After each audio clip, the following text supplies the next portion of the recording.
அனைவருக்கும் வணக்கம். ஓம் ஸ்ரீ பாலாய நமக. ஸ்ரீ பாலா சதகம் 28ஆம் பாடல். வராகி தண்டினி தண்டநாதா பஞ்சமி என பல கோடி நாமங்கள் கொண்டாடும் பைங்கிளி, நின் அடியார்கட்கு வேறு வரம் தேவையோ, நீயே அவர்களுக்கு ஆதியும் அந்தமும் ஆன பிறகு, பரமன் கொண்டாடும் பராம்பிகை பாலா. பாடலின் பொருள்: வராகி தண்டினி தண்டநாதா பஞ்சமி.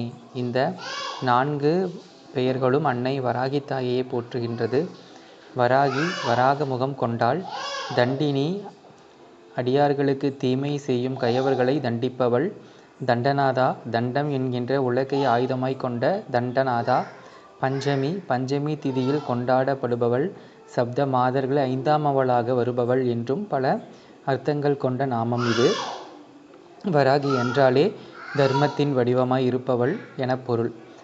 இப்படி பல கோடி நாமங்கள் கொண்டாடும் பைங்கிளி, இப்படி பல நாமங்கள் கொண்டாடும் ஒரே பராசக்தி பாலாம்பாள் ஆவாள். அவளே பல ரூபங்களில் பல காட்சி தந்து கொண்டு இருக்கின்றாள். நின் அடியார்களுக்கு வேறு வரம் தேவையோ, நீயே அவர்களுக்கு ஆதியும் அந்தமும் ஆன பிறகு. எப்படி சூரியனானது வெளிச்சத்தை தந்து மக்களை காக்கின்றதோ, அதே போல அம்பிகையானவள் தன் அடியார்களை காத்து கொண்டே இருக்கிறாள். ஒரு க்ஷணமும் அவர்களை கைவிடாமல் பல ஜென்மங்கள் தோறும் தொடர்ந்தபடி அவளுடைய அருள் கரங்கள் இருக்கிறது என்பதால் அம்பிகை வழிபாடு செய்வதே ஒரு பெரிய வரமாகும்.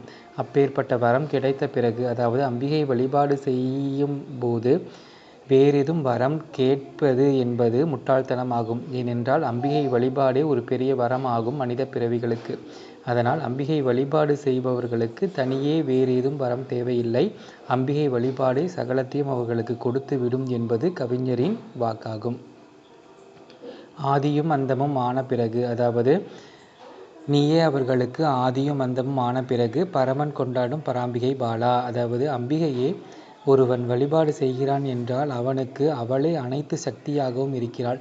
அவளே அவனை வழிநடத்துபவளாகவும் இருக்கிறாள். அதனால் அவனுக்கு துன்பமே கிடையாது, அனைத்தும் இன்பமே. துன்பம் என்று தெரிந்தாலும் அது வினையை ஓட்டக்கூடிய ஒரு சிறிய வேதனையை தவிர மற்றபடி அது அனைத்தும் இன்பத்திலேயே போய் முடியும் என்பதே உண்மை.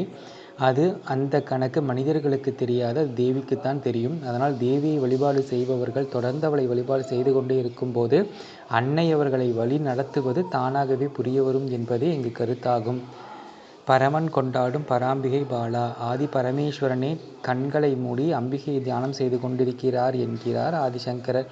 அப்பேற்பட்ட அம்பிகையை சாதாரணமான நாம் வழிபாடு செய்வது எப்பேற்பட்ட ஒரு பெரிய விஷயம் அல்லவா? அப்பேற்பட்ட அம்பிகையை தொடர்ந்து வழிபாடு செய்வோம். அன்னையின் பாதத்தை கொண்டாடுவோம். நன்றி, வணக்கம். ஓம் சக்தி.